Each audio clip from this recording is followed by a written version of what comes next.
karimda main tawbiganuko aikhoina salaise kethok mauthokni yokpagi masada tonan ba madum yaubani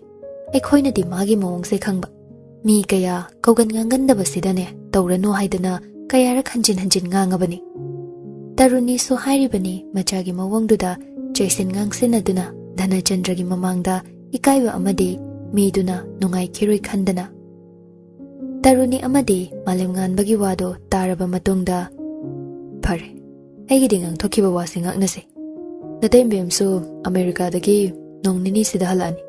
ma hi khalakbaga lohongbagi numit lepthokna batawrasi matamsu thengjile aiso hanna batawrage sofa kada famlambadagi fuk hawatlaga thokre aniduna mangol fau thendokloi dhanachandran hek chatkibaga taruni maithakta net machagi ka tamna lai aduga thong hangto haibagi matagom machagi ka gi thongdo hanjin hanjin thille adubu fana thille so hangdokte handamukte machagi mingdu tanaba hanjin hanjin kaure thong hangto haibagi adubu thong hangdokpa kaubadi leitre thong thinbagi makholga salai haiba mingsigana yumsigi manungda ninduna leire minat 15 mukti fare machagi kagi thongjinda asawbagi mayul chongduna leplaga leiribado malim nganbado tarunigi manakta changlaga khudang du paiduna chingduna puthore living room mayaiduda matai manaw anidu oina ngangkhatnarei ngarang ngarang tu oda tungde ising chai boina thokani ne nacha nupagi mongsida magi anam kanbasinane engonda di chatnaba yarui thim nauduna tawraga loirene thim nauduna tawraga nongma nongmagi nawang khalaknabro sibum namakse moi babungna thoganbani tap thauda tappanaga chatnaroi matang sidadi adoda khangde taibungo madi inambe magi mamangdane aidi chopage yar handak mapokse magi nupurbi imawoidana toora luhonglaga lawudabana chanupana luhongu yadradi adusu luine mama mana yada lakta yaribo magi ai phana basiliba mama mapa ikhoigi wadi mahak tafam thoktrane tarune aidi ngasai taibungogi mama yengduna pangaida hairabani adubu na chanupana wafam sida yarakani haibade ai sungtha hek thajadi asasu ude moi babung na ngangi dubu karino nacha warakedi haidraga nachagi michang changduna mabu kangkhat biribro kangkhat pagi wa natteda aidi harisani napa nacha changduna aigi wa hek tadraba iwa lawdraba ipamda chatkini haibasimadi khangjil anu thangsida napamda chattori banangna ha phazarani ba phazagera phazarwer chatni haidi chatkani ekhoi om khakdang leibada allied power exist power tawduna tokhai radi masada daraba wafamni taruni kabli living room da leirambadagi magi kada changkre malem ngan basu madom chuk saduna leihawi adubo machagi bukning fathage haiduna mahak magi machagi kagi thongjil da leplaga kagi thong thillare salai pagi bungo se thong sem tang do ne amuk haibada second kharagi manungda thongdo salai na hangtore mama na haiba daddy's boy papa's boy haibado onthokna chumkre mapaningba machani mapana hek changakpaga kagi thongdu thingzeli aduga mapana chair amada machana famungduda makhongyan thaduna famlaga lei minat 10 mukti wa mata ngangnade kado onwai mukchi achik pamarak aduda langliba haibabo alarm clock tugi khongchetuni minat khara tumina leinaruraba matungda mapa macha anido awai akhum tawne salai ipagi bungo pamo yumda ges la adi phana sauningba yaningdaba leirasu mi amabu greet tofam thoktrane thoi aisu khangi adubu lakliba mido ai kya hinade mi bu hainadaba haiduna khaiba hongnadene adu to hoide atithi debo bhama yumda lakpa haisidi ishorga chapmani harau taram tawgadabani adudi pabungi wasidi nongmai paiba huran bala aso tawbutarine nangi marai dudi marai nate pabo aigi se fake ne pharese sigi wasi toksi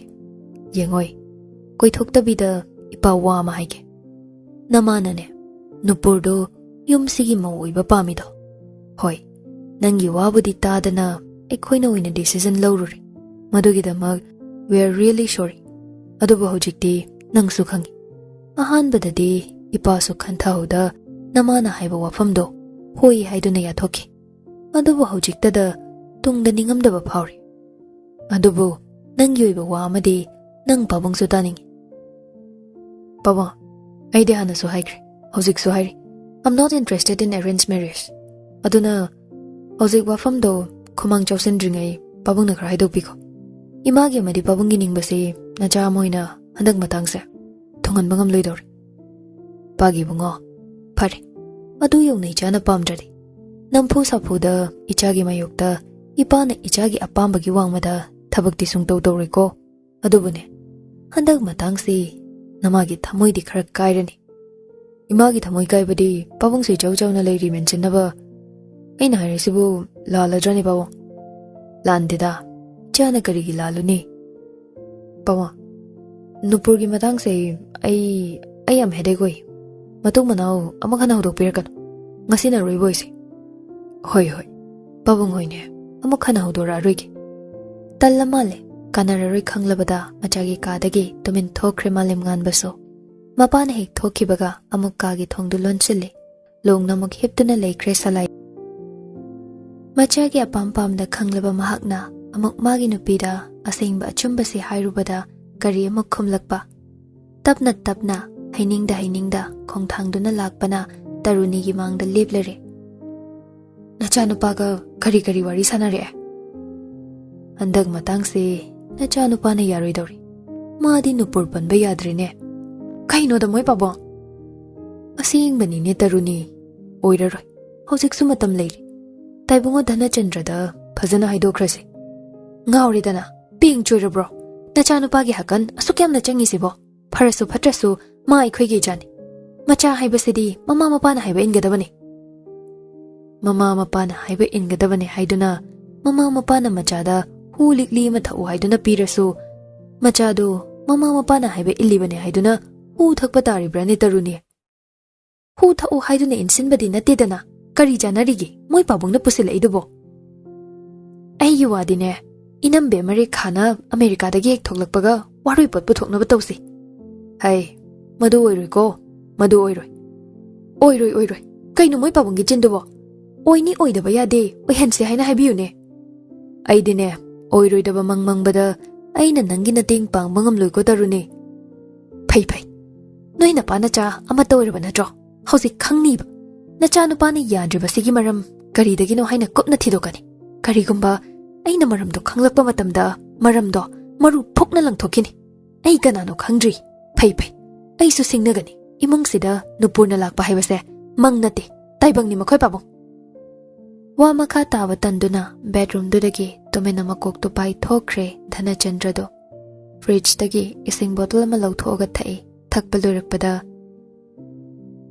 taruni imung sidi fridge ki singna ingoi tawduise andak matang sibu somdana makam dawre namidang chak toklaba matong sisa tombi machagi kada lai machagi kokto malis tawbiri amuk muksu yubi thau taibiri masam phanaba pok haudanaba mama machado awai akhum tawnai ngasai ijana chatlubadubu kamdawrage kari wari di sanare ima hairaga waloiba yaroine ima loina khangi ima na khangdaba mata leite ichagi maramda ima nangna kamaina khangiba ichagi khongthangse imana matam chuppada kupsen senaba adugi khanglibani machabu senaba haibase mama oibigidi Thoudam nangsune matam amada mama haibado oiraba matamdane macha amagidama mama amana kayagi matik wajaba haibado nangsu khanglakhigani kaya haina haigadabano ai isa so haifamam khangdredaima kaino nangbu nupa unaba chatludaine nupa unaba chatlaga karimta wari sanaraktrabro hairisibo sanababudi sanarieba aduda yamna manong hanjinba wari di sanarakdi ahanba oibagi khazik nongshibagi machudi chusen mamanba wahaibudi yaweima natte aduk tangna phangba tanjadugi mapung phaba kanaba loraktriba karigino wani aina nang oiramadine ngasaina phisi paidone yanakhrani as ekhoi masima nungsinabagi lambida thamoi yanana khong thangsinba hauраklaba nupa nupi haibasidine matambu yam pamuna likna haina singna sizinaba dai ngasi mabu nangini haina oinarido hauziki matam sidine nangi mittu kadaino kothoglaga ingonda pansilage haiba matamduni adunane nasa nasa yanaringai matam sida satchat khangaba satchat kedaudoiba satchat luhongnaba tawgadaba khangaba Sijagi wado tabada tampashna madom sitha sitha nokjay mamagi irang pungkhon thokpa wahayi khonthok singduda noktanagasu tawri masigi angangse achumbani ne hairise nasana sana bu yanarabadi thujingadaba khangaba hojik matam sida tapthaduna leiba haibase mangjabagi mangjaba ngatani amukne kona ningamdaba dhamma ama laktoiba afaba nupa haisidine mi amagi punsida pak pak hek lakpa natene Ima, pamine haidunabu taha taha aibu karamna taha taha taw haibadi natine adubu thengudawna adum monganu haibanine adoima kaidawraba manadi aibu nungsiba male aibu mana yamna khanjabagi mawngama aduda aina tallise mana chahi angang oibasidani hai apangbi angang duda lebana pharinine hayengwai Nangna nupado humduna naning tekai paludoinine okhoi mai wata sidi tanjaye aise yum kaibi mani makubu humdat kadaba mawa mapuroi babu khudombi da thamlaga ururu ungadaba nupi makhaldi oigadaba mal hai imana haibadi adumaina taw haibana dine nangna serana namuk lawkhre adudi kaino imana ngonda hainingisibo hai aina haibadine nangi nupado Nangna chahi halabanina noi ani nungai doini nang khangde nupana chahi hanba nupi lawbase nungai hainaribanine askana teko afaba ngaktane na harise adoima wari liba loisindabase ahingde samuna tanai hai pabung lakpadagi liba loisin khidaba wari makhado baba thuna lero imagi wari gi rose lawragane nacha aigidi pukning lawsing oiribane ichana hausikan Imana leisaringai matamgi warido masuki matik thawai yausilakpase imadi kari hairuni Ima SHIJANA LEISHARINGEI gi wari ichelda nacha aigidi tatna thana yadraba mari leni Ima wari makhali roba Ichana makhado yam taningabanina Ima wari makhali agese A figment of past ningsingbagi ichelda ngasi oiriba aise Yauri, haukiba punsigi, kaungamdraba thaudok kaya, masak mawang lepliba, top pasakyeng mingsel, ishagi lepliba. Sija tombigi punsida, sekharga hek thengnaruba mikuptagi, ngasi phawba thengnariba, thaudok sing, amatta sumahak kauba ngamde, ahanba unakiba, thengnakibadagi hauraga, ngasi phawbagi, mikupsi phawba, mahak cheksina thamjay. Karigidi thamloi, asuk thamoina khoidazaba, Mahaki ningsing mamibo Harawagi pungkhol laibungdudagi kayadi nungsikre tabada laptakna mayibdudagi numidangduda asuki matik pukning nungshiba marakta pukning nungonba amaso ngasi maningi samban sayada unakibasina aroiba oiba unaba numit oiradra khallubada mamit anido oishinba ngamdre famongdagi hogalaklaga mahak magi thongnau mapada leplare Na mama hangdoklaga athengmada sitpa nungsitna masada fuhalli ayingba nungsitna yeihallaga fauriba omchaknaba kaya magi thamoidagi inghanba pami mahak thongnau dudagi nongmadol atiyada yengli thasodamak thoi thawan mechakso magi nongmagi oiba sintha kairamde adubu khongchet kairibasi magi punsigi khongchet khaktamak oiraboiningi asumna athengba numidangduda tum thaba yadana leiringai dhozogi michaido amuk achikpa ahingduda ningsinglakle madu ningsingluragana amukke hena thawai wai ningsingbagi lamaidagi segainingba phawba punsigi wari lamaini segaigi khanjabatani adubu segaibadi ngamjade kadaidagino amuk ahingsida ngaingamdabi mitlu pirangsingdo ihaurakle tanja menja khangdabi ngaingam singamdabido khangde mitkipi haingam tonggambisi kayada yaujiningba harauri mahak yawi nungairasu mangai ichenda chene magi tauba ngamba machat ama hairagade masi oiba tai napada yaisilakle hugi mayai chelaba dhajogi wahai singdo manakong menduna khangi daningdi ai daningde nangi wahai singdo kayara kai ko habano chanafam leiti wahai singdogi iral su leitabi aibu nangne iral siramlaga tauramliba nangi mahu khalaba sap madugi sapto aingodadi thonganbiramgano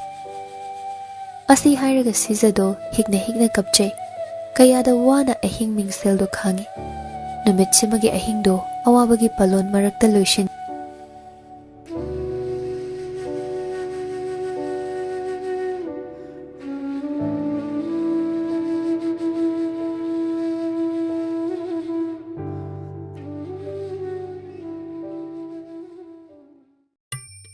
nong nini amuk hawkre lairoi numit ki numidangdo tombishna so tangkhul nurabi thokpagi nongmai khulang tare tu yaurame tare numit chanbagi lanjau matung lairoi numit tu de yaujaba fangle siza tombi chinglembi ga loinana laibangi kachin amada fak macha amada thaduna fame marak tuda boinau su yaure tombishna na laibungda khutta yendau pai nongmai khulang tare ta saruk yare amai bina lairon saklaga lauta doigi tauri chinglembi amade tamphasna anido awai akhum taunaduna wari sanare ita aidi nangasi lairu yawa phanglaroi khalubada khayadi thawai wakre aisuni khalurise aduba aisu mangon phau thokte kharani se warak chetpi imagi mityeng khada adumak tumin leibani dana mana yaningba thabak tawbagi soiramba yai ngasi nangbu laibung sida puthora ise ado ita chinglembi handak mapokse itagi laman yam tole laman gi wado hainagum sibaita nahan boinawa nangana hotnabiduna minamba marakta yambunga iga unakibado mapoksina leiri makai aidi kawba ngamlaroi nangina ting pangbabu adumna haiganu da siza ado sidagidi aisu cheksinge khali aikhoi mase jat jat thasataba yam aingonda tawre hoi cheksingadabani asumna anido wari sana sana laibungduda lairoi yengi adubu wari sana sana sizagi masada awatpa amadi dum phawi ujaningba saktamdo miya marakta yaudrabra khallubada asukki matik wai saktamdo uningbana oirabani mahakti nonguwi chekla somdana kamdauri sekhardo magi kada longne hiplagale sizabu nahan numidang athengbada unakiba numittudagi ngasi phawba uba phangkhidre nongma uhaudabada khangbada waraba maisani langliba aduga ngasiga thana numit kharani uba phanglaktaba amukke hena thawai waribani ngasaido kondumdu lai harauba yenglusi lairoini haiduna phawba lakcherambani adubo mabu pokpa mapana numidangda kairoi lekai koiba henmankre thengna mamna hanjilakle haiduna ngasidi mapana chei thangduna warakre masigi khallubada wadaba ngamde kondumbana mabo waruramladra haibagi masigi wakhalna chinta potlum pubagi mathakta sijadubo laibungda lairo yengba laklamgadra haibagi wakhalna kokamonga tainaduna tumgadabado ningaidana tumu haiba ngamlamdre wakhalsina mabo hanjin khabai khara sabadawna tawi wakhalda sitlariba nongleiduna mabu tumhandre asumna omchaknana lelakpa ngamlaktabadagi mahak mapana tumthaba ngaiduna leikre chaurakna numidangi pung 10 makhaimok tarakpa aduwaidani mapana hek tumamani hek khangbaga tumena magi kadagi khongthang makhol thokhanda thorakle khutta magi tonggadaba chappal dupai yamna haina thorakle aduga kondumba hoitamna lai konthong 10 muk chatlaga leiba kondumba hoigi yum yausin kiba khanghaude kondumba tabro thong hango aini sekharni aina ko base tardi thong sang ta hang kaidoge thongjin du da lep thong du hanjin thilli hangdo u haibagi matani adubu mana thillibado kondumbade ningaidana tumthakiba matang oibana kawbaga du ta khidre adubu hanjin kawbadagi kaina thangda taraduna mamit ani do fakli nungaina tumtharubadagi makeup thokladuna thong do hangtorei kaino tumba budumain tumba hunabro ꯃꯤꯅ ꯀꯧꯕ ꯂꯪꯕ ꯇꯥꯗꯕ ꯃꯈꯩ ꯀꯅꯥꯅ ꯍꯧꯅꯕ ꯃꯆꯠꯅꯣ ꯏꯕꯣ ꯍꯨꯔꯥꯟꯕꯒ ꯆꯪꯉꯛꯑꯗꯤꯅꯦ ꯅꯁꯥ ꯐꯥꯎ ꯊꯥꯡꯉꯒ ꯄꯨꯈꯤꯕ ꯐꯥꯎ ꯅꯁꯥꯅ ꯈꯪꯖꯔꯔꯣꯏꯅꯦ ꯅꯪꯕꯣ ꯑꯉꯛꯄꯅꯤꯍꯦ ꯅꯪꯁꯨ ꯀꯌꯥꯗꯤ ꯀꯨꯏꯔꯦ ꯑꯩꯅ ꯉꯁꯥꯏꯗꯩ ꯀꯧꯔꯤꯁꯦ ꯑꯁ ꯃꯤ ꯅꯨꯡꯉꯥꯏꯅ ꯇꯨꯝꯕꯁꯤꯗ ꯀꯅꯥꯅ ꯇꯥꯖꯔꯨꯅꯤꯒꯦ ꯅꯪꯅ ꯀꯧꯕꯗꯤ ꯐꯤ ꯍꯣꯡꯗꯣꯔꯣ ꯂꯩꯔꯨ ꯌꯦꯡꯉꯨꯁꯦ ꯍꯧꯖꯤꯛꯄꯣ ꯍꯧꯖꯤꯛ ꯅꯠꯇ꯭ꯔꯗꯤ ꯀꯔꯝ ꯀꯥꯟꯗ ꯌꯦꯡꯗꯣꯏꯅꯣ ꯉꯁꯤ ꯂꯩꯔꯨꯏꯅꯤ ꯁꯤꯁꯦ ꯁꯣꯏꯗꯅ ꯂꯥꯏꯕꯨꯡꯗ ꯂꯩꯔꯝꯒꯅꯤ ꯂꯣꯏꯔꯦ ꯑꯟꯇ꯭ꯔꯥꯏꯝꯅꯤ ꯌꯥꯏꯁ꯭ꯀꯨꯜꯗ ꯂꯩꯕ ꯅꯪꯅ ꯎꯕ ꯐꯪꯂꯤꯕ ꯍꯥ ꯑꯩꯉꯣꯟꯗ ꯐꯥꯎꯔꯤꯅꯤ ꯁꯤ ꯀꯣꯊꯔ ꯂꯩꯔꯅꯨ ꯆꯠꯂꯁꯤ ꯂꯥꯛꯑꯣ ꯍꯧꯖꯤꯛꯄꯨ ꯂꯩꯔꯣꯏ ꯉꯁꯥꯏ ꯅꯣꯏ ꯄꯥꯕꯨꯡꯒꯤ ꯃꯃꯤꯠ ꯃꯅꯥ ꯁꯪꯗꯣꯛꯄ ꯍꯤꯡꯆꯥꯕꯒꯤ ꯃꯤ ꯆꯥꯔꯝꯗꯥꯏ ꯃꯥꯟꯕ ꯗ꯭ꯔꯤꯁ ꯑꯗꯨꯕꯨ ꯅꯪꯕꯨ ꯀꯥꯎꯔꯕꯣ ꯀꯤꯕꯨ ꯀꯤꯅꯦ ꯑꯩꯉꯣꯟꯗ ꯐꯥꯎꯕ ꯂꯥꯛꯏꯅꯦ ꯂꯋꯥꯏꯗ ꯇꯥꯞ ꯂꯥꯎꯅ ꯌꯣꯠꯈꯤꯒꯗꯕꯕꯨ ꯃꯥꯜꯂꯤꯅꯦ ꯑꯁ ꯑꯗꯨꯝ ꯉꯥꯡ ꯂꯩꯌꯦ ꯅꯪꯁꯦ ꯂꯣꯏꯁꯤꯜꯂꯣꯃꯤ ꯀꯣꯟꯗꯨꯝꯕꯗꯣ ꯋꯥ ꯃꯈꯥ ꯇꯥꯕ ꯇꯜꯂꯗꯨꯅ ꯏꯃꯨꯡ ꯆꯪꯂꯒ ꯃꯐꯤ ꯍꯣꯡꯗꯣꯛꯂꯒ ꯇꯟꯗꯦ ꯃꯥꯟꯗꯦ ꯁꯥꯏꯀꯜ ꯍꯃꯔ ꯃꯅꯤꯡꯗꯨꯗ ꯅꯞꯂꯒ ꯑꯅꯤꯗꯨ ꯂꯥꯏꯕꯨꯡ ꯌꯧꯅꯕ ꯂꯥꯛꯏ ꯊꯦꯡꯖꯤꯜꯂꯛꯄꯒꯤ ꯍꯨꯏꯁꯤꯡꯁꯨ ꯈꯣꯡꯂꯦ ꯂꯝꯕꯤ ꯂꯝꯖꯥꯎ ꯑꯃꯗꯤ ꯂꯩꯔꯛ ꯈꯨꯜꯂꯛꯇ ꯁꯝꯅꯕꯅꯤ ꯍꯥꯏꯗꯨꯅ ꯂꯝꯕꯤꯗꯨ ꯐꯥꯎꯖꯤꯜꯂꯛꯄꯗ ꯃꯤ ꯎꯕ ꯌꯥꯗꯕ ꯍꯨꯏ ꯈꯔꯗꯤ ꯁꯥꯏꯀꯜꯗꯨꯒꯤ ꯇꯨꯡꯌꯥꯟ ꯇꯝꯅ ꯇꯥꯟꯅꯔꯛꯏ ꯀꯣꯟꯗꯨꯝꯕꯅ ꯀꯣꯏꯂꯥꯎ ꯂꯥꯎꯔꯤ ꯃꯈꯣꯡ ꯑꯅꯤꯗꯣ ꯑꯃꯨꯛꯁꯨ ꯎꯆꯦꯛ ꯃꯁꯥ ꯈꯞꯄꯗꯧꯅ ꯋꯥꯡꯅ ꯊꯥꯡꯒꯠꯂꯦ ꯑꯣꯟꯊꯣꯛ ꯑꯣꯟꯊꯣꯛꯄ ꯍꯥꯏꯗꯨꯅꯤ ꯅꯨꯃꯤꯗꯥꯡ ꯑꯊꯦꯡꯕꯗꯨꯗꯗꯤ ꯌꯧꯍꯟꯅꯤꯡꯕꯗꯣ ꯉꯁꯤꯗꯤ ꯄꯥꯛ ꯍꯦꯛ ꯌꯧ ꯍꯥꯏꯕ ꯌꯥꯔꯝꯗꯦ ꯁꯨꯝ ꯁꯨꯝ ꯇꯥꯝꯈꯤꯕꯗꯧꯅ ꯇꯧꯏ ꯃꯥꯅ ꯄꯥꯝꯖꯔꯤꯕ ꯄꯟꯊꯨꯡꯁꯤ ꯑꯗꯨꯕꯨ ꯇꯥꯎꯕ ꯍꯨꯏꯁꯤꯡꯒꯤ ꯋꯤꯈꯣꯜ ꯃꯔꯛꯇ ꯁꯥꯏꯀꯜ ꯍꯃꯔꯗꯨꯅ ꯃꯈꯣꯡꯒꯤ ꯄꯟꯊꯨꯡꯐꯝ ꯇꯥꯅ ꯄꯨꯕꯤꯔꯛꯂꯦ ꯇꯥꯡꯈꯨꯜ ꯅꯨꯔꯥꯕꯤ ꯊꯣꯛꯂꯛꯂꯝꯂꯦ ꯂꯥꯏꯕꯨꯡꯗꯨꯗ ꯀꯣꯏꯅ ꯌꯦꯡꯂꯛꯄꯗ ꯎꯔꯦ ꯀꯥꯆꯤꯟ ꯑꯃꯗ ꯊꯋꯥꯏ ꯇꯥꯅ ꯂꯥꯏꯔꯣꯏ ꯌꯦꯡꯂꯤꯕꯤ ꯁꯤꯖꯥ